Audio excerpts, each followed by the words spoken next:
जय हिंद फ्रेंड, चलिए शुरू करते हैं आज का द हिंदू एडिटोरियल एनालिसिस, जिसमें सारी चीज़ें मैं कंपाइल करके एक जगह पे लेके आता हूं। आपको बता दें, इसकी पूरी बैकग्राउंड की डिटेल्स भी आपको प्रोवाइड कर दी जाती है, ताकि अगर किसी भी आप सिविल सर्विसेज की एग्जामिनेशन की तैयारी कर रहे हैं, उसकी बहुत ही अच्छे से तैयारी हो सके। आपको कोई भी चीज़ इसमें छूटती नहीं है। आपको बता दें, चाहे आप बैंक की तैयारी करें, चाहे आप सिविल सर्विसेज की तैयारी करें, ये सारे एग्जाम्स के करंट अफेयर्स के लिए आवश्यक हो जाता है। तो चलिए शुरू करते हैं। काफ़ी फ्रंट न्यूज़ पे ये न्यूज आज छाया हुआ है। तो ये क्या न्यूज़ है? तो फूड प्राइस की बात करी जा रही है, जो हम लोग कंज्यूम करते हैं। इसको हम लोग समझेंगे, ये फूड प्राइस किस प्रकार से इन्फ्लेशन हो रहा है, और ये 6.2% पे पहुंच गया है, उसी की बात करी जा रही है। यहाँ पे वेजिटेबल की बात आती है। जब भी फूड प्राइस की बात आती है तो वेजिटेबल किस हिसाब से यहाँ पे 42.2% अक्टूबर के महीने में जा पहुंचा है, इसी की हम यहाँ पे बात कर रहे हैं। हाईएस्ट बोली जा रही है ये 57 महीनों में, ऑलमोस्ट 1 ईयर की अगर हम बात करें तो ये हाईएस्ट पर पहुंच चुका है। जो इन्फ्लेशन नापी गई है वो अर्बन एरिया को कंसीडर करके ज़्यादा फोकस किया गया है। अब यहाँ पे हम देखेंगे अक्टूबर 2023 में कुछ यहाँ पे थे हम। यहीं पे अगर बात करें तो अक्टूबर 2024 में अभी हम यहाँ पे पहुँच चुके हैं। तो हमारी जो इन्फ्लेशन वाली रेट है, आप देख सकते हैं किस हिसाब से हम स्पाइक कर रहे हैं। अब यहाँ पे कुछ इंपॉर्टेंट न्यूज़ आ जाता है कि ये आखिर इन्फ्लेशन है, तो इन्फ्लेशन होता क्या है, किस प्रकार से, कितने टाइप्स के इन्फ्लेशन होते हैं, जो कि आपको जानना काफ़ी इंपॉर्टेंट है। क्वेश्चन वहीं से बनेगा, ये कोई नहीं आपसे पूछेगा कि इस महीने में कितना इन्फ्लेशन हो गया। लेकिन हाँ, ये आंकड़े काफ़ी इंपॉर्टेंट हो सकते हैं। 6.2% एक अंडरस्टैंडिंग के पर्सपेक्टिव से अगर हम बात करें। चलिए दोस्तों, जल्दी से इसकी बैकग्राउंड की डिटेलिंग हम देखेंगे और समझेंगे किस हिसाब से ये चीज़ें चलती हैं। सबसे पहले बात करी जाएगी आरबीआई के मॉनेटरी पॉलिसी की। ये reserve bank of India he monetary policy तैयार करता है। ये क्या होता है मॉनेटरी पॉलिसी कमेटी, तो समझेंगे इस स्लाइड से, काफ़ी अच्छे से हमें समझ में आएगा। यह एक ऐसी कमेटी है जो जिम्मेदारी रखती है अपनी क्या करने के लिए, कि इंटरेस्ट रेट इंडिया में कितना होना चाहिए, ये बेंचमार्क तय करता है। समझ गए? तो बेंचमार्क तय करता है, और एटलीस्ट 4 टाइम्स ए ईयर इसकी क्या होती है, कमेटी की मीटिंग होती है। यानी एक साल में 4 बार। कमेटी में 6 मेंबर होते हैं। मॉनेटरी पॉलिसी कमेटी की अगर बात करें तो 3 official reserve bank of India से होते हैं, और 3 एक्सटर्नल मेंबर होते हैं जो गवर्नमेंट ऑफ इंडिया अपॉइंट करती है। यहीं पे अगर बात करें हम governor reserve bank of India की, तो ये चेयर पर्सन होते हैं ex officio of this committee. कौन सी कमेटी? इसी कमेटी की बात करी जा रही है। डिसीजन की अगर बात करें तो मेजॉरिटी से लिया जाता है यहाँ पे डिसीजन, जो गवर्नर इसके होते हैं, और casting vote in case of tie. तो जो गवर्नर होते हैं ये पहले ही वोट नहीं करते, ठीक उसी प्रकार से जो स्पीकर ऑफ द लोकसभा नहीं करते। तो अगर टाई होगा तब जाकर के इनको वोटिंग पावर मिलती है। टाई होगा, मान लीजिए 3-3 से टाई हो गया, तो इस प्रकार की चीजें यहाँ पे निकल के आती हैं कि ये वो अपना कास्टिंग वोट डालेंगे। यहाँ पे दूसरी जो चीजें बोली जा रही हैं कि यहाँ पे एक मैंडेट है, एक नियम है कि कमेटी मेंटेन करती है ये 4% जो एनुअल इन्फ्लेशन। अब यही इन्फ्लेशन की हम बात कर रहे हैं, याद रखिएगा। 4% साल की जो इन्फ्लेशन है वो मेंटेन करनी है। किससे? एक अपर टॉलरेंस लेवल है 6%। इसका मतलब यही है 4 से 6 के बीच में हमें रखना है, यानी 2 से 6 के बीच में हमें रखना है। तो जो 4% है उसमें 2 का प्लस रख लीजिए या 2 का माइनस रख लीजिए, यही इसका टॉलरेंस लेवल है। तो 4% की अगर टारगेट रखी गई थी, तो आप लोग यहाँ पर देखिए, यहाँ पे 6% पे कैसे पहुंच गए हम लोग। तो 6.2% बहुत हाई होती है, कोई छोटी चीज नहीं है। आज के डेट में अगर भारत की बात करें तो भारत कोई डेवलप्ड नेशन में नहीं है। आज भी भारत के लोग प्रतिदिन का अगर बात करें तो 200 रुपए भी नहीं कमा पाते।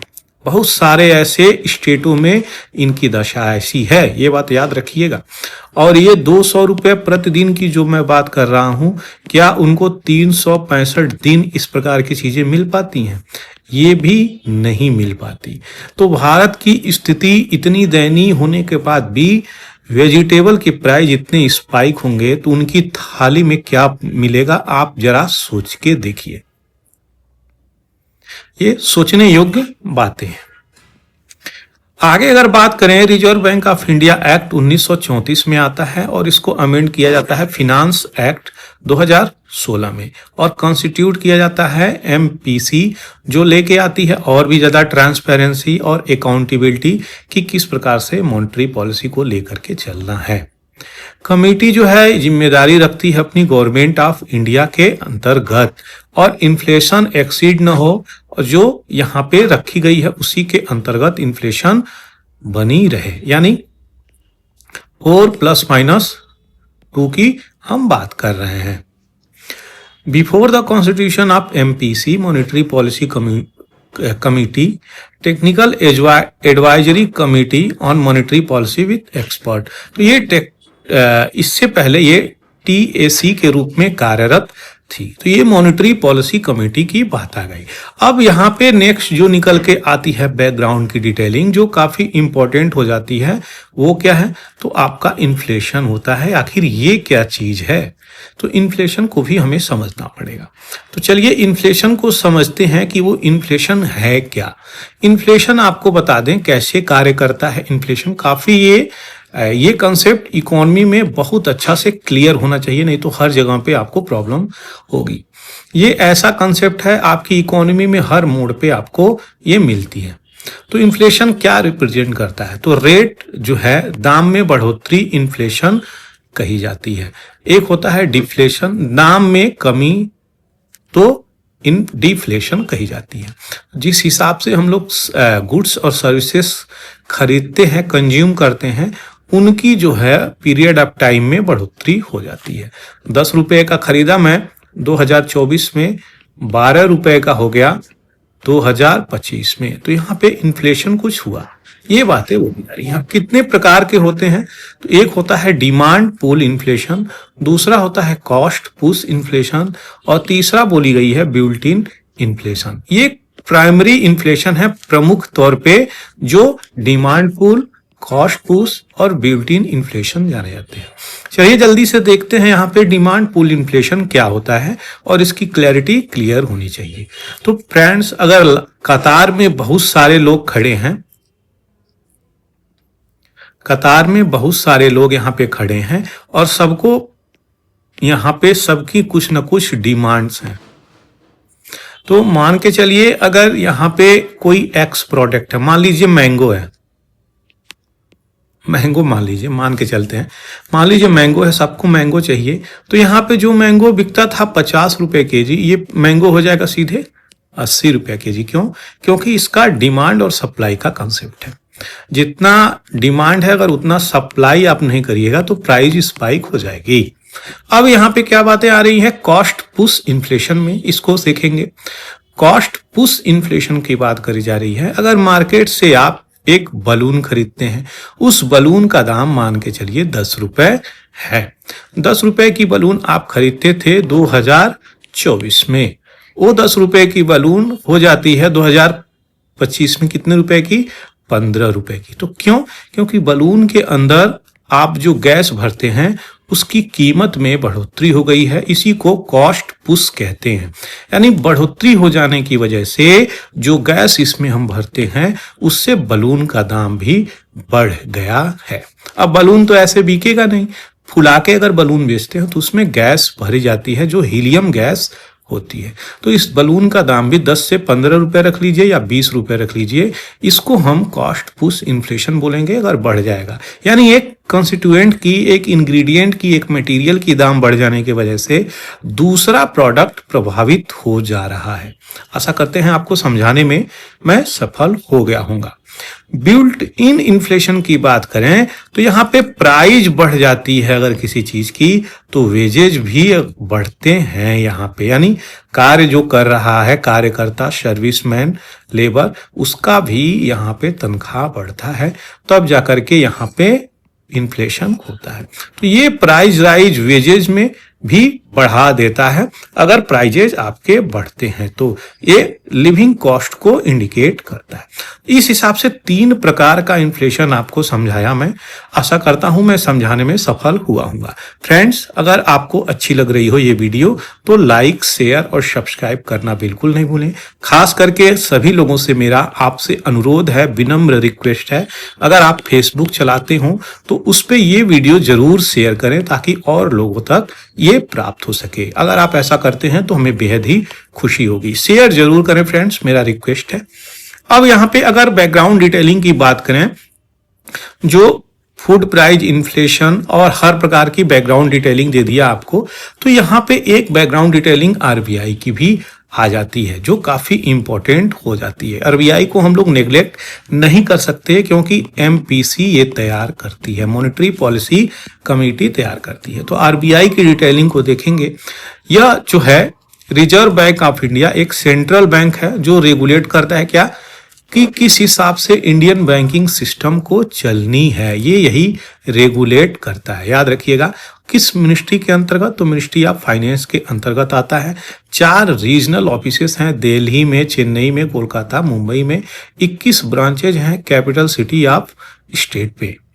रिस्पॉन्सिबल किसके लिए है ये, तो रिस्पॉन्सिबल है, कंट्रोल करेगा किस चीज का, तो कितना यहाँ पे सप्लाई होगा पैसे का, इंडियन रूपी कितना सप्लाई होगा, और मैनेज करेगा कंट्री के पेमेंट सिस्टम के, तो पेमेंट सिस्टम को भी ये मेंटेन करेगा, प्रमोट करेगा इकोनॉमिक डेवलपमेंट।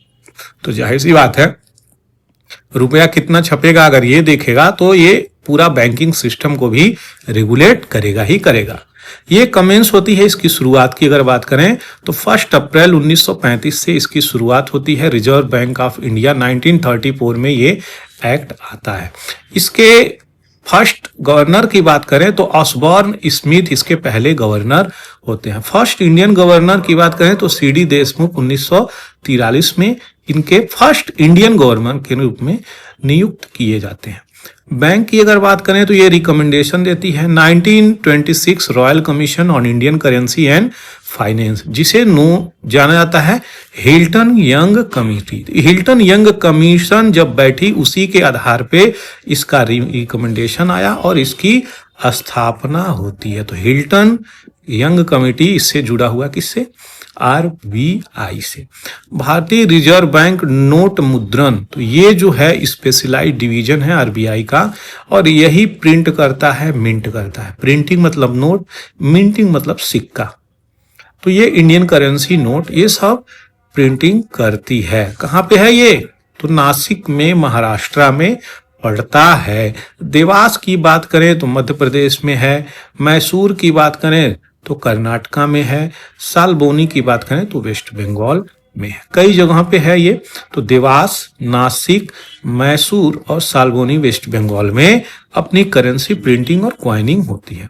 आरबीआई की अगर बात करें तो यहाँ पे National Payment Corporation of India की स्थापना करता है। तो one of its specialised division है जो रेगुलेट करेगी क्या, पेमेंट और सेटलमेंट इन इंडिया। यही करती है एनपीसीआई से क्वेश्चन कई बार आया हुआ है। डिपॉजिट की अगर बात करें तो इंश्योरेंस और क्रेडिट गारंटी देता है कॉर्पोरेशन, जो इस्टेब्लिश किया जाता है किसके द्वारा, आरबीआई के द्वारा। Deposit insurance and credit guarantee corporation RBI के द्वारा स्थापना करी जाती है और इसकी एक स्पेशलाइज्ड डिवीजन है। किस उद्देश्य से, तो ये इंश्योरेंस और डिपॉजिट गारंटी क्रेडिट फैसिलिटी पूरे बैंक सिस्टम को देता है। पार्टीशन ऑफ इंडिया जब हुई थी 1947 में, भारत का जब विभाजन हुआ था दोस्तों, उसकी अगर बात करें तो बैंक जो है सेंट्रल बैंक ऑफ पाकिस्तान भी था, यानी पाकिस्तान का भी यही बैंक था 1947 में अगर बात करें तो, और जून 1948 तक स्टेट बैंक ऑफ पाकिस्तान शुरुआत हुआ। तो 48 में स्टेट बैंक ऑफ पाकिस्तान शुरुआत हुआ, नहीं तो आज़ादी के समय में ही ये बैंक इंडिया और पाकिस्तान दोनों को देखता था। आरबीआई नेशनलाइज्ड किया गया कब, ये क्वेश्चन कई बार पूछा जाता है, याद रहे 1 जनवरी 1949 में। एक्ट आती है कि कब, यहाँ पे एक्ट आती है 1934 में, नेशनलाइज होती है 1 जनवरी 1949 में। ओवरऑल डायरेक्शन आरबीआई की बात करें 21 member central board of director में होते हैं।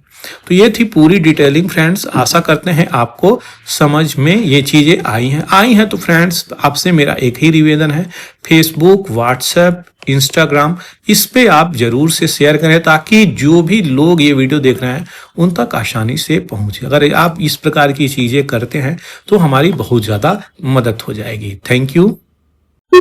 नेक्स्ट यहाँ पे अगर बात करें तो स्टॉप द फ्री फॉल, ये किस उद्देश्य से ये एडिटोरियल आया है, तो आपको बता दें पिछले कई दिनों से मैं ये चीजें कवर कर रहा हूं दोस्तों कि इंडिया और कनाडा की जो रिलेशन है वो बहुत हद तक डिटेरियोरेट हो गई है, यानी नीचे चली गई है, डाउन चली जा रही है। उसको अगर कैसे हम सही कर सकते हैं, यहाँ पे कुछ पॉइंट ऑफ व्यू एडिटर ने इसमें रखा है, उसको हम कवर करेंगे और आपको उसकी कुछ इंपॉर्टेंट एस्पेक्ट्स को भी टच करते हुए आगे बढ़ेंगे, क्योंकि एग्जाम्स में जब भी मेंस में आप लिखेंगे उन मुद्दों को हमें मेंशन करना होता है। फ्रेंड्स बात करी जा रही है, थोड़ा सा अगर पीछे जाके हम देखें तो हमें मिलेगा कनाडा से बहुत हिस्टोरिकल यहाँ पे कनेक्टिविटी भारत की रही है, इंडिया की अगर हम बात करें तो, क्योंकि 1930s में इंडिया में बात कर रहे हैं हम कि ये प्रो खालिस्तान वाला जो डिमांड था वो डिमांड 1930 से शुरुआत हो गई। अगर 1940 की बात करें हम तो 1940 में ये डिमांड बढ़ जाती है। अब ये डिमांड जब भारत की आज़ादी के हम बहुत 47 तक नजदीक आते हैं तो और तीव्र गति से पकड़ती है और ये खालिस्तान वाली डिमांड आती है। अब 47 से लेकर के जब हम 84 तक का सफर तय करते हैं तो पाकिस्तान का पंजाब, इंडिया का पंजाब, इन वाले रीजन को लेके, हिमाचल प्रदेश का कुछ रीजन लेके, ये यहां पे कहते हैं कि हम इसको कौन सा बनाएंगे, प्रो खालिस्तान लैंड बनाएंगे, हमको ये दे दो। 84 में आपको यहां पे ब्लू ऑपरेशन होती है जिसमें इंदिरा गांधी अपना जान भी दे देती हैं। यहां तक का सफर अगर बात करें तो ये प्रो खालिस्तान 1914 में एक पंपलेट छापते हैं। इस पंपलेट में सेपरेटिस्ट एक ग्रुप निकल के आती है सिख वाली कि हमें प्रो खालिस्तान बना दो, यानी खालिस्तान ये अपना डिमांड में रखते हैं। पूरा का पूरा ये कहानी इतिहास की अभी आपको 1-2 से 3 मिनट में मैं बताया। तो ये इनकी डिमांड बहुत पुरानी है, 1930 से 40s के स्टार्टिंग यहाँ पे करते हैं और लेकर के यहाँ पे अपने डिमांड को आ जाते हैं। 84 से अगर आगे बढ़े हम यहाँ पे तो 84 से लेकर के आज के परिदृश्य में अगर देखें 2024 में तो कनाडा हमें जाना पड़ेगा। कनाडा अगर पहुंचते हैं तो कुछ ऐसे प्रोविंसेस हैं, एल्बर्टा और आपका नेक्स्ट जो प्रोविंसेस है ओंटारियो, क्यूबेक, इन प्रोविंसेस में और इस नॉर्थ वेस्ट टेरिटरी, यूकोटन और ब्रिटिश कोलंबिया, इन प्रोविंसेस की अगर बात करें तो सिख की कम्युनिटी बहुत ज्यादा है। यहाँ पे सिख कम्युनिटी बहुत ज्यादा है, ऑलमोस्ट 2% कही जा रही है, जो यहाँ पे कम्युनिटी कनाडा की कम्युनिटीज के रिस्पेक्ट में 2% रखती है। लेकिन ये 2% वेटेज रखने के बाद भी कनाडा की गवर्नमेंट की यहाँ पे वोट बैंक बढ़ जाती है, क्योंकि यहाँ पे इनका जो पॉपुलेशन है एक ही जगह एकत्रित करके वोट बैंक ये चीजें बढ़ा देती हैं, याद रखिएगा। ठीक उसी प्रकार से अगर बात करें हम, जैसे जम्मू और कश्मीर में मेजॉरिटी है किसकी, तो मुस्लिम कम्युनिटी की मेजॉरिटी है। वहीं नॉर्थ ईस्ट में अगर बात करें तो वहां पे कई स्टेटों में क्रिश्चियन की भी मेजॉरिटी है, कई स्टेटों में यहाँ पे ट्राइबल की पूरी मेजॉरिटी है। उसी प्रकार से यहाँ पे भी इनकी एक मेजॉरिटी बनी हुई है। ये यहीं तक नहीं सीमित है, इनका कनाडा की जो पार्लियामेंट है वहां तक वो लीडर के रूप में भी इलेक्टेड होके पहुंच जा चुके हैं। वहां पे गए थे वो वीजा लगा के एम्प्लॉयमेंट लेने, लेकिन वहीं पे सिटीजनशिप ले चुके हैं। इंडिया और कनाडा की जो रिलेशन की अगर हम बात करेंगे तो हमें ये चीजें मिलेगा सीधे सीधे कि इंडिया और कनाडा के बीच में पुराना हिस्टोरिकल एस्पेक्ट्स जुड़ा हुआ है। अपनी संविधान जब बन रही थी, कॉन्स्टिट्यूशन ऑफ इंडिया, तो भी हम इनसे बहुत कुछ इनके कॉन्स्टिट्यूशन से लिए हैं। ये चीजें हमेशा याद रखिएगा।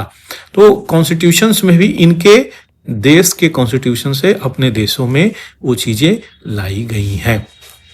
अब थोड़ा सा एडिटोरियल पे अगर बात करें तो इसी की बात करी जा रही है कि ये फ्री फॉल होने की जरूरत नहीं है। एक कंट्री इंडिया, दूसरी कंट्री कनाडा, यहाँ पे लड़ने की जरूरत नहीं है कि यहाँ के दोनों लोग आपस में लड़के एक दूसरे को प्रभावित करें, क्योंकि इश्यू बहुत छोटा है। अगर सिख की कम्युनिटी की बात करें, वहां पे 2% है, लेकिन इतना तवज्जो देंगे एक कंट्री दूसरे कंट्री का रिलेशन ही खराब हो जाए, तो ये कहीं ना कहीं इंटरनेशनल स्तर पे अच्छा डिप्लोमेसी नहीं कहा जाएगा। इसी की यहाँ पे बात करी जा रही है। दोनों कंट्री को आगे आना चाहिए सही प्रकार से। और जो अभी आरोप लगाया गया है 2023 में, खालिस्तान एक्टिविस्ट थे यहाँ पे हरदीप सिंह निज्जर, तो इसमें बोला गया है डायरेक्ट लीडर के द्वारा, किसके, तो कनाडा के जस्टिन ट्रूडो और वहां के लीडर के द्वारा, कि इंडिया का इसमें सीधे सीधे हाथ है और जो एक्टिविस्ट यहाँ पे जिनकी जाने गई। अब इनके समर्थन में कनाडा की गलियों में, कनाडा के मंदिरों में अगर बात करें तो ब्रॉम्पटन एक जगह है, वहां पे हिंदू सभा मंदिर है, वहां पे अटैक किया गया। तो अटैक करने के बाद हिंदू ग्रुप भी उन पे वायलेंस तरीके से अटैक करी। तो ये लड़ाई आप आगे बढ़ाना चाहते हैं कि एक कंट्री दूसरे कंट्री को डिप्लोमेसी तरीके से रिजॉल्व करके आगे बढ़े, ये सही है। वाशिंगटन ने भी आरोप लगाया यहाँ पे कि गुरपत सिंह पुन्नम इस फील्ड में जो इनका भी इससे जुड़ाव आरोप लगा, तो इनको भी ये कहीं ना कहीं केस मिला यहाँ पे वाशिंगटन ने और आरोप लगा दिया। तो जैसे ही कंट्री इनको मिल रही है ये लोग आरोप लगा दे रहे हैं, लेकिन प्रूफ यहाँ पे अभी भी इनके पास नहीं है। प्रूफ है तो भाई आरोप लगाइए, नहीं प्रूफ है तो आप ऐसे किसी कंट्री पे आप आरोप नहीं लगा सकते।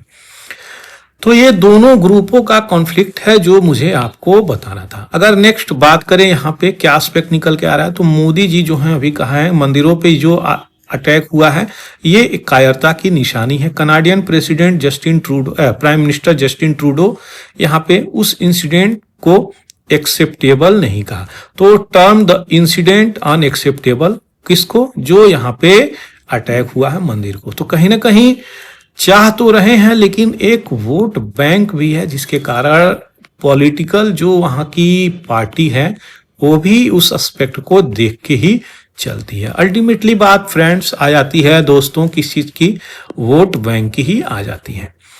यहाँ पे निज्जर की जो हत्या की गई, तो इसके पीछे 2 लोग भारत से भी जुड़े थे, तो कनाडा में थे, उनको कनाडियन पुलिस अरेस्ट भी करी। इस प्रकार का बात कही जा रही है। 19 लाख लोगों की बात करी जा रही है, जो 4% ऑफ कनाडा पॉपुलेशन आज के परिदृश्य में है। तो 19 लाख लोग कम नहीं होते हैं, क्योंकि नॉर्थ अमेरिका की अगर बात करें कॉन्टिनेंट की, तो अमेरिका जैसी कंट्री में 35 करोड़ लोग ही हैं, बस 35 करोड़। ये इतने तो अपने उत्तर प्रदेश में ही हैं, सोचिए। तो कनाडा की पॉपुलेशन कितनी होगी, तो बहुत ही यहाँ पे पॉपुलेशन बहुत ज़्यादा है नहीं फ्रेंड्स। अपने एक स्टेट की पॉपुलेशन इतना मान लीजिए, इतना ही पॉपुलेशन है, लेकिन उसी में उन्हें सब कुछ रन करनी आती है। अब ये कहानी आपको जो मैं बताया इंडिया और कनाडा के बीच में, तो ये जो रिलेशन है बहुत हद तक रिलेशन एक दूसरे स्तर पे जाकर के पहुंच चुकी है। अब यहां से अगर रिलेशन को आगे हमें बढ़ाना है, ऊपर बढ़ाना है, तो हमें अपने डिप्लोमेसी को आगे बढ़ाना पड़ेगा। हमने अपने एम्बेसडर एनवाय को वहां पे सिक्योरिटी प्रोवाइड करनी पड़ेगी। दोनों देशों के जो एम्बेसडर हैं वो बुला लिए गए हैं। एम्बेसडर फ्रेंड्स अगर अपने देश बुला लिए जाते हैं तो समझ सकते हैं दोनों कंट्री के रिलेशन एकदम निचले स्तर पे पहुंच जाती है।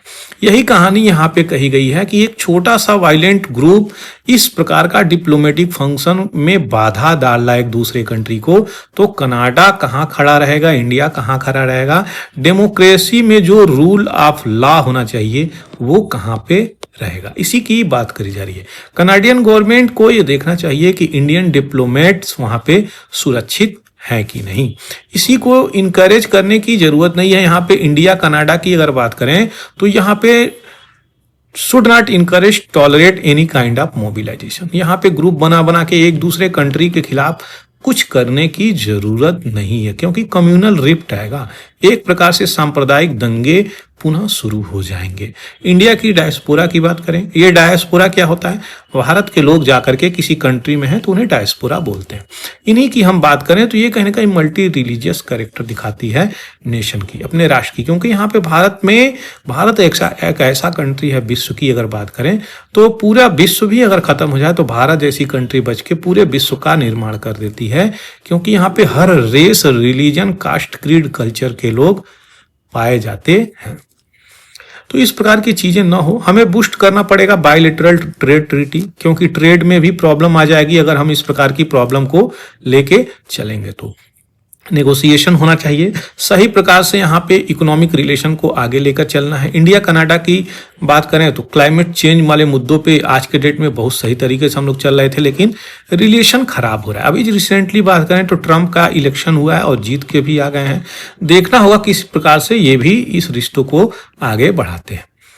पीपल टू पीपल कांटेक्ट भी बात करी जाए तो ये भी बेनिफिशियल है, क्योंकि कनाडा और इंडिया में बहुत ज़्यादा कोई इश्यू होती नहीं है। ये तो अपनी एक कम्युनिटी है सिख की जो उस कंट्री में जा करके प्रो खालिस्तान की डिमांड करने लगी, जिसके कारण प्रभावित कर चुका है आज के इस डिप्लोमेसी को इंटरनेशनल।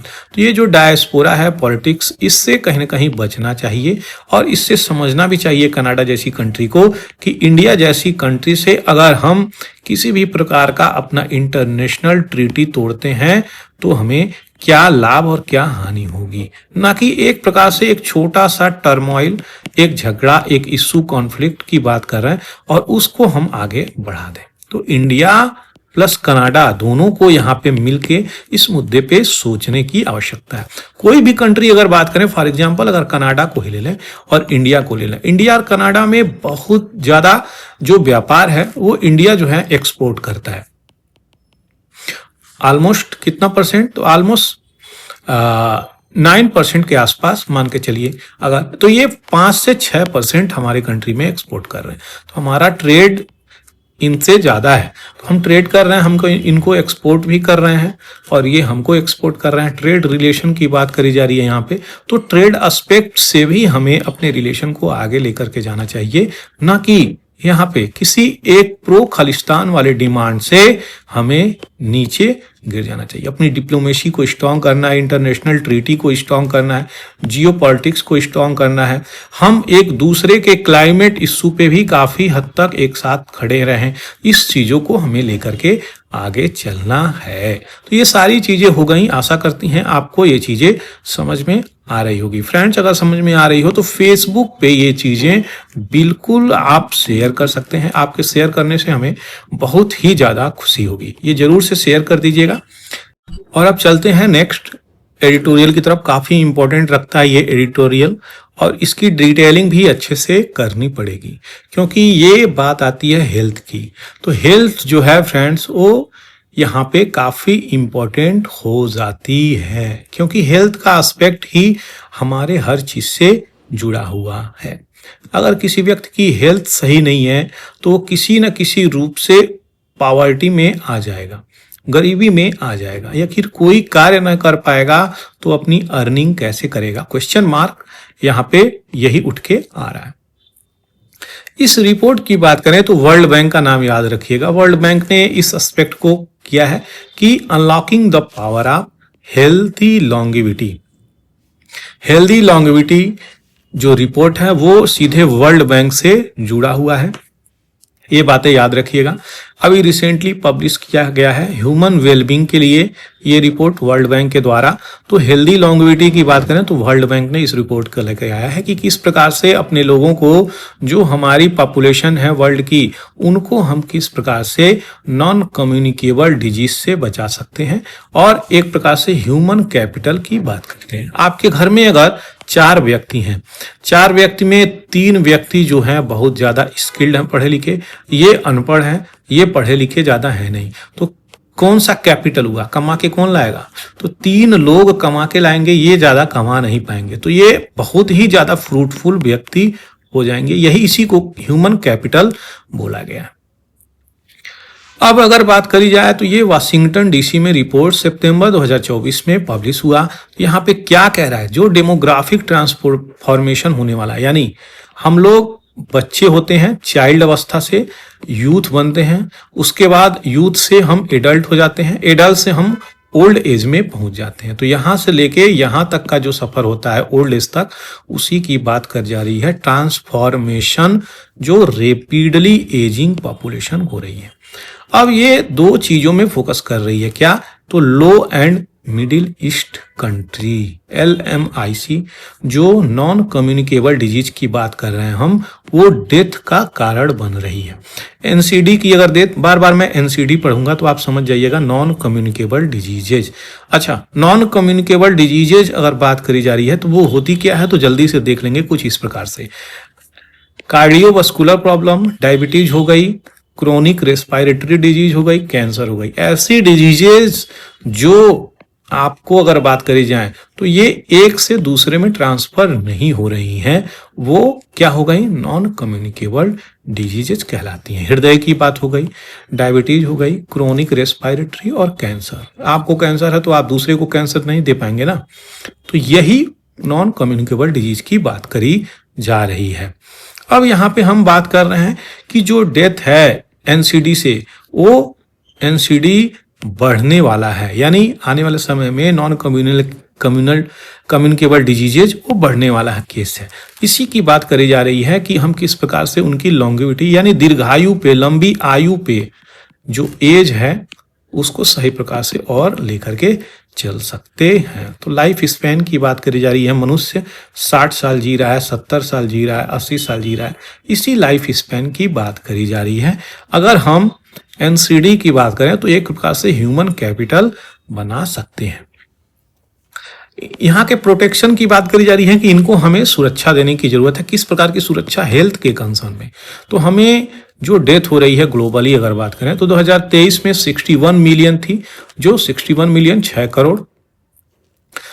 2050 में ये कितना करोड़ हो जाएगा? तो 9 करोड़ से ऊपर हो जाएगा, 92 मिलियन हो जाएगी। तो ये नॉन कम्युनिकेबल डिजीज से इनकी डेथ बढ़ेगी। वर्ल्ड बैंक का जो रिपोर्ट आया कि हम हेल्दी लॉन्गेविटी इनिशिएटिव ले रहे हैं, तो ये इनिशिएटिव किसका है? ये क्वेश्चंस बहुत आने वाला है, यानी प्रिडिक्ट कर रहा हूं मैं, क्वेश्चन आ सकता है, तो इस चीज को याद रखिएगा। हेल्दी लॉन्गेविटी इनिशिएटिव किसका है? तो healthy longevity initiative world bank का है। तो ये लाइफ कोर्स की बात करी जा रही है, जो हेल्दी लॉन्गेविटी को यहाँ पे किसी भी प्रकार से जो आपके आयु को कम करे उसी को हमें रोकना है, आपको मृत्यु तक पहुंचाए उसको रोकना है, यानी अकारण मृत्यु की बात करी जा रही है। तो सीरियस जो डिसेबिलिटी है पूरे लाइफ साइकिल में, ये कहीं ना कहीं फिजिकल, मेंटल, सोशल, इन सब चीज पे भारी पड़ रही है। और स्पेशली ओल्ड एज की बात करें तो अगर फिजिकल वर्कआउट नहीं हो रहा है, कोई सुबह उठे मान लीजिए हम 6 बजे और रात को 10 बजे तक हम 1 किलोमीटर भी नहीं मूवमेंट किए, तो हमारी बॉडी क्या हो जाएगी?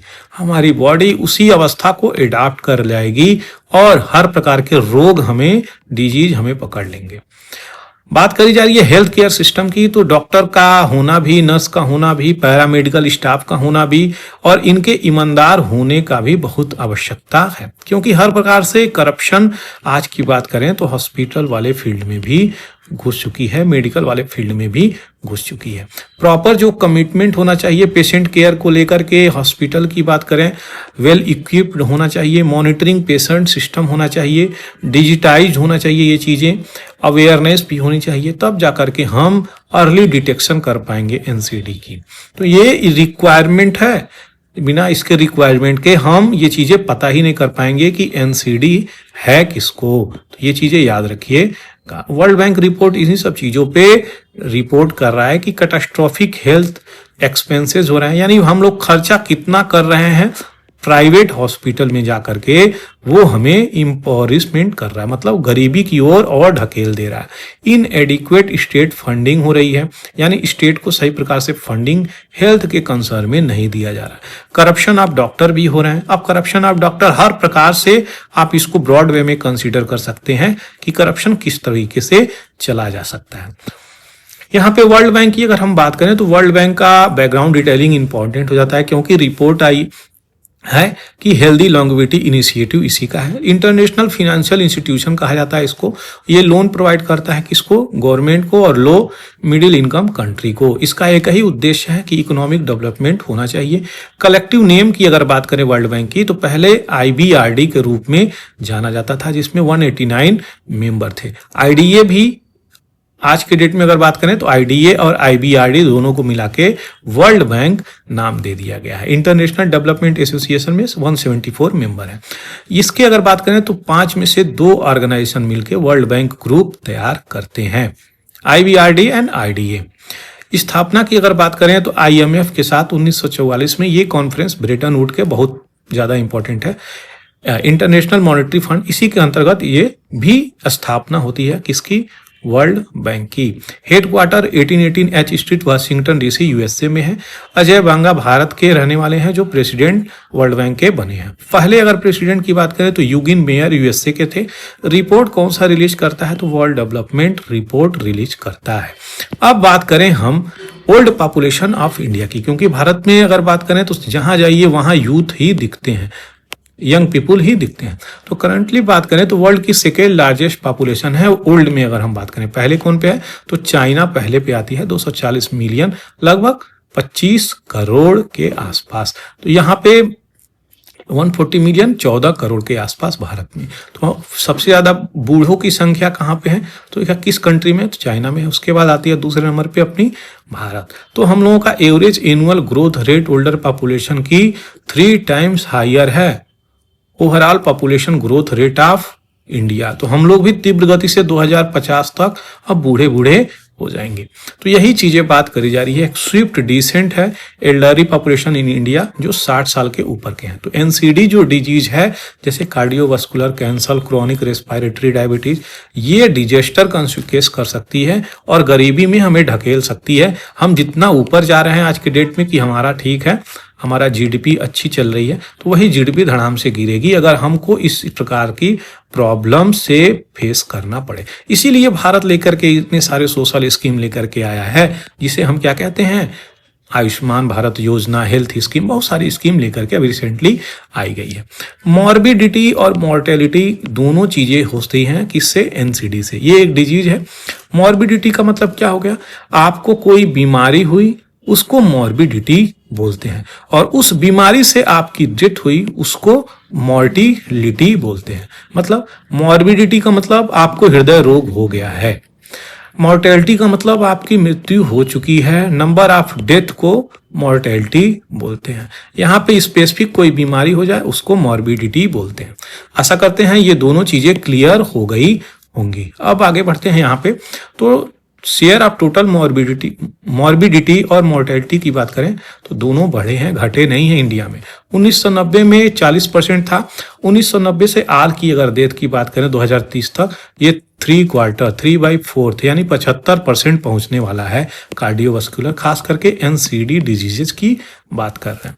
डिजीज की बात करें तो हॉस्पिटल अगर हम जाने से अनअवॉइडेबल रहेंगे तो इस प्रकार की ट्रीटमेंट कैसे रहेगी, क्योंकि बात करी जा रही है कॉस्ट की।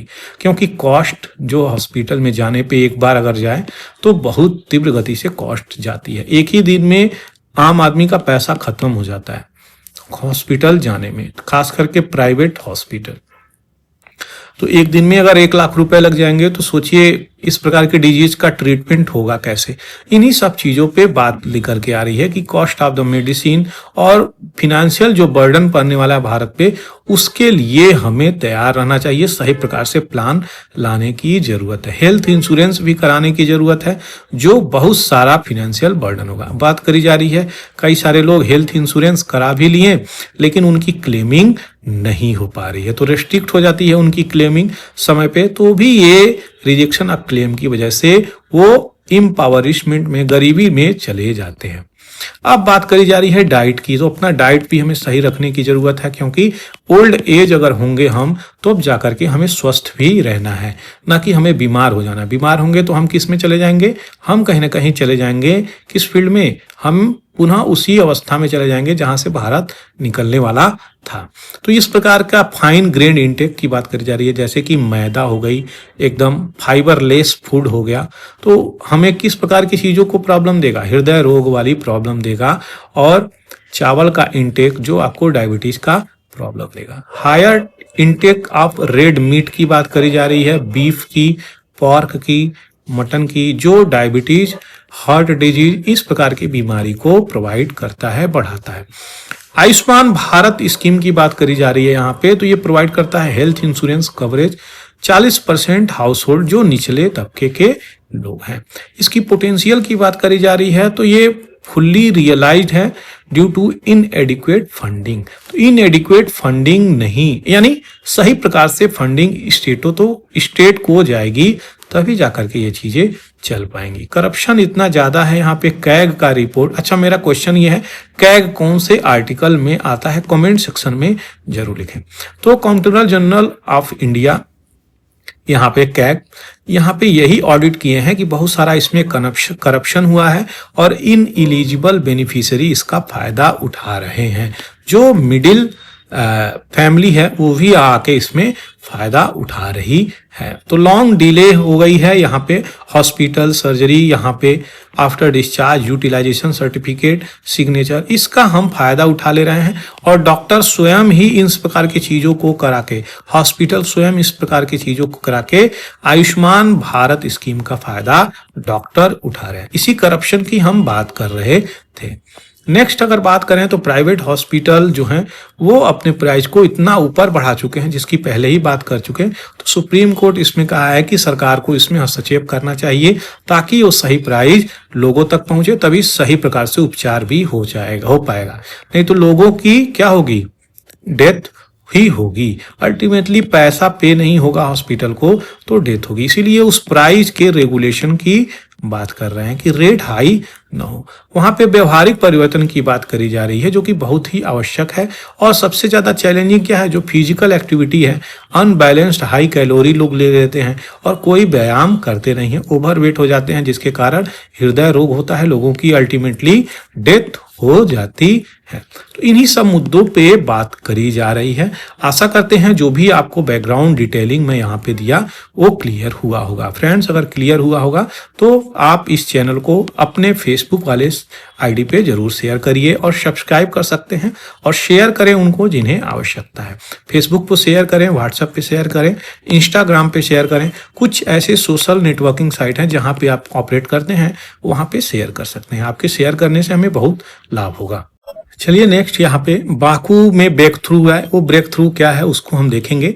यहाँ पे कन्वेंशन ऑफ पार्टी वो कार्बन क्रेडिट ट्रेड को क्लियर करने पे लगी है।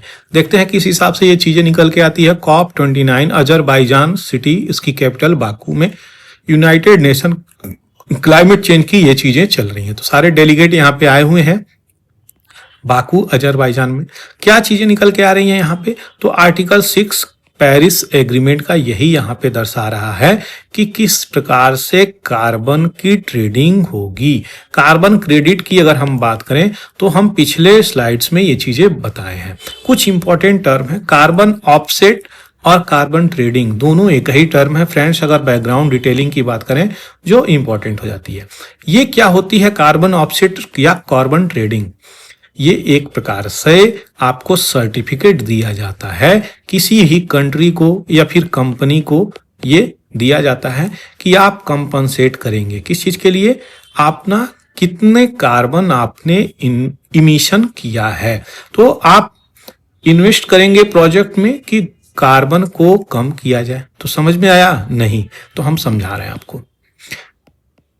यहां पे एक कंट्री या फिर कंपनी, दूसरी कंपनी या फिर कंट्री, तो एक कंपनी या कंट्री, हम कंट्री या कंपनी दोनों एक ही ले रहे हैं, तो एक दूसरे को यहाँ पे कार्बन क्रेडिट का जो सर्टिफिकेट मिलेगा वो ट्रेड किया जा सकता है। किस आधार पे? तो ये कंट्री जो है प्रोडक्शन करी, ये कंट्री प्रोडक्शन करने में कार्बन का इमिशन करी, तो फॉर एग्जांपल यूरोपियन कंट्री की हम बात कर रहे हैं क्योंकि प्रोडक्शन यहां अधिक होता है।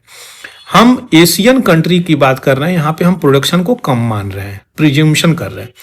अब ये कार्बन इमिशन यूरोपियन वाले अगर करें तो ये क्या करेंगे? कार्बन ट्रेड करेंगे, carbon credit certificate Asian country के खरीदेंगे, यानी कंपनी से खरीदेंगे। अब हम लोग इनको प्रोवाइड करेंगे पैसा लेकर के, इसी पैसे की बात करी जा रही है। यही सिस्टम हो गया कार्बन क्रेडिट सिस्टम। तो याद रखिएगा, कार्बन ऑफसेट या कार्बन क्रेडिट दोनों एक ही बात है। क्यों? क्योंकि हमने तो कार्बन रिलीज नहीं किया, तो ये हमसे वो सर्टिफिकेट खरीदेंगे और हमें जो है वो सर्टिफिकेट मिलेगी, क्योंकि हमने तो कार्बन रिलीज नहीं किया और ये कार्बन रिलीज करिए। तो जो यूरोपियन कंट्री हैं वही ये चीज खरीदेंगी, ज्यादातर बात करी जा रही है। नेट जीरो जैसा कुछ भी नहीं है। जीरो, नेट जीरो का मतलब ये नहीं कि हम अपना इमिशन जीरो कर देंगे ना, इसका मतलब यही है कि रिलीज करेंगे नॉट मोर देन एक ऐसा अमाउंट जो कैप्चर किया जाएगा कार्बन डाइऑक्साइड अपनी टेक्नोलॉजी के बेस पे। तो जैसे कि हम प्लांटिंग करेंगे और अदर मीन्स, तो हमारा यही उद्देश्य रहेगा। नेट जीरो का मतलब कि atmospheric green house gas concentration को हमें बढ़ने से रोकना है, यानी ये और ना बढ़े, ग्रीन हाउस गैस ये और कम हो, यही एक नेट जीरो का मतलब है। तो और नीचे जाए ग्रीन हाउस गैस इमिशन, यही नेट जीरो का मतलब हो गया। आगे बढ़ते हैं एनसीक्यूजी, जो इसी कॉप 29 में निकल के आ रही है। ये कॉप 29 में बहुत ही इंपॉर्टेंट एक्रोनियम है। इसका क्या नाम है? न्यू कलेक्टिव क्वांटिफाइड गोल। ये देखिए क्वेश्चन यहीं से बन सकता है। क्लाइमेट फाइनेंस की बात करी जा रही है। अब सब कंट्री इस पे फाइनेंस करेंगी और जो लिस्ट डेवलपिंग नेशन है या लो मिडिल कंट्री है, उन कंट्री को फाइनेंस करेंगी जो डेवलप्ड नेशन है। उसी चीज की यहाँ पे बात करी जा रही है। क्लाइमेट एफर्ट किस प्रकार से लेके चलेंगे। एनडीसी क्या है? ये नेशनली डिटरमाइंड कंट्रीब्यूशन है, जो सिंपली एक कंट्री शपथ लेती है कि हाँ भैया हम जो है कार्बन इमिशन को कम करेंगे। इसी की बात करी जा रही है। अब यहाँ पे इस मुद्दे पे पहुंचे हैं यहाँ पे लोग कि आर्टिकल 6.2 ये कह रहा है कि ग्लोबल कार्बन मार्केट यहाँ पे पार्टिसिपेट करी जाएगी, जो कार्बन क्रेडिट की बात कर रहे हैं। यहाँ पे कॉप 29 की अगर बात करी जा रही है तो यहाँ पे इनके डायरेक्टर कौन है? तो मुख्तार बबवे यहाँ पे इसके प्रेसिडेंट हैं। और ये ब्रेक थ्रू बहुत ही जल्दी यहाँ पे मिले और अच्छी बात है। ब्रेक थ्रू मतलब कार्बन क्रेडिट क्लियर हो जाए कि सभी लोग भैया पैसा देंगे और इस सर्टिफिकेट को खरीदा जाए इंटरनेशनली। इसकी इंटीग्रिटी की बात करी जाए, ये ना कि इस कंट्री दूसरे कंट्री को खरीद रहा है तो इसमें प्रॉब्लम है, इसका कार्बन क्रेडिट सही नहीं है, ऐसा नहीं होना चाहिए। यही प्लान यहाँ पे बोली जा रही है। तो national climate plan 250 billion dollar per year की इसको इनेबल करने की बात करी जा रही है। बहुत बड़ी रकम होती है फ्रेंड्स, ये छोटी कोई रकम नहीं है। इसी इम्प्लीमेंटेशन की बात करी जा रही है, इसको जल्द से जल्द फाइनल करने की। और न्यू कलेक्टिव क्वांटिफाइड गोल, जो आपको एनसीक्यूजी बात अभी मैं सिखाया। अब यहाँ पे नेक्स्ट जो न्यूज निकल के आ रही है कार्बन डाई इमिशन की, तो 0.8% जो है वर्ल्ड में कार्बन इमिशन बढ़ा हुआ है। दिस ईयर इंडिया की अगर कंट्रीब्यूशन करें तो 4.6% पहुंच गया है। 2024 में 0.8% पहुंच गए हैं। 1.2% राइज हुआ था 2023 में, यानी 2023 में ज्यादा हुआ, थोड़ा सा घटा है 0.8% पे आ गया है। वहीं पे बात करी जाए तो 2022 में ये घटा और बढ़ा है, इस हिसाब से चल रहा है। 2023 की बात करें कार्बन इमिशन की, तो चाइना 31% कर रहा है, यूएसए 13% कर रहा है, इंडिया 8% इमिशन कर रहा है। तो इंडिया जो है तीसरे नंबर पे इमिशन में है, ये भी बात याद रखिएगा। सबसे पहले चाइना, फिर आता है आपका कौन, यूएसए, फिर आता है इंडिया, उसके बाद आता है यूरोपियन यूनियन। यूरोपियन यूनियन में टोटल 27 कंट्री हैं, ये चौथे नंबर पे आते हैं। अगर बात करी जाए ये हीट की, तो हीट और ही ज्यादा बढ़ाएंगे, क्योंकि पोल्यूशन आप देख ही रहे हैं किस हिसाब से हम लोग पोल्यूशन कर रहे हैं।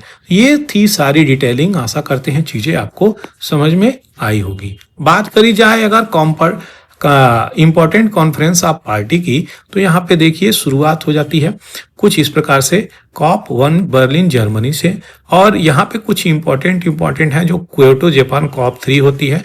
आज की अगर बात करी जाए तो COP29 अजरबैजान बाकू में हो रही है। पिछला वाला कहाँ हुआ था, अबू धाबी में हुआ था, यूएई कंट्री में हुआ था COP28। उससे पिछला यहाँ पे इजिप्ट में हुआ था COP27। तो ये काफी इंपॉर्टेंट है स्लाइड, इसको एक दिमाग में रखने की जरूरत भी है।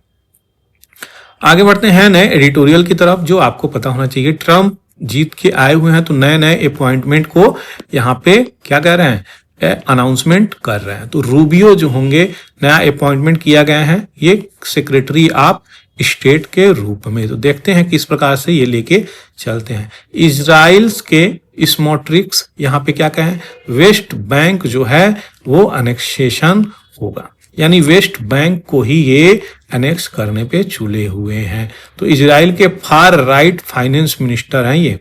अब यहाँ पे क्या बातें निकल के आ रही हैं, इजराइल की जब बातें निकल के आ गई, तो ये वाली स्लाइड आप यहाँ पे देखिए, इसी स्लाइड की हम बात कर रहे हैं। और वेस्ट बैंक की जब हम बात करें तो इसी वेस्ट बैंक की बात कर रहे हैं, जहाँ पे पैलेस्टीनियन पीपुल रहते हैं। ये भी कह रहे हैं कि हम ये भी अब अपने घेरे में लेंगे। अगर बात करी जाए यहाँ पे पीछे जाके थोड़ा समझने की, तो यही यहाँ पे निकल के आता है कि 1947 में पूरा ग्रीन था, हिस्टोरिक पैलेस्टीनियन पीपुल यहाँ पे थे। लेकिन 47 से लेकर के 2020 तक का जो सफर यहाँ पे हुआ, वो देखिए सिमट के कैसे रह गए हैं। तो ये इनकी पूरी की पूरी डिटेलिंग थी। पहले यूनाइटेड किंगडम सपोर्ट करता था, अब यूएसए सपोर्ट कर रहा है। तो ये किसी न किसी सपोर्ट से ही यहाँ तक का जर्नी तय किए। ये लैंड कभी पैलेस्टीनियन की हुई थी, लेकिन 1967 में यहाँ पे वार्स होता है, 49 से लेके 67 में, और इस वार के अंतर्गत एकदम क्लींजिंग और जीनोसाइड होती है। आज के डेट में हाल ये है कि वुमेन और चिल्ड्रेन, ये जिनके पास प्रोड्यूसिंग पावर है, जो जनरेशन को आगे बढ़ाती हैं, उन्हीं को टारगेट किया जा रहा है। तो इस टारगेट में लोगों की बहुत ज़्यादा डेथ हुई है। बच्चे कम से कम ऑलमोस्ट 20,000 मारे गए हैं। टोटल 45,000 के आसपास ये जनसंख्या पहुंच चुकी है। तो फ्रेंड्स, यही थी पूरी डिटेलिंग। आशा करते हैं आपको समझ में आया होगा, और अगर समझ में आया है ये चीज़ें, तो आप इस चैनल पे जाकर के PDF डाउनलोड कर सकते हैं, चैनल को सब्सक्राइब कर सकते हैं। Thank you for watching the Hindu editorial analysis bye पूरा एकेडमी। जय हिंद, जय भारत।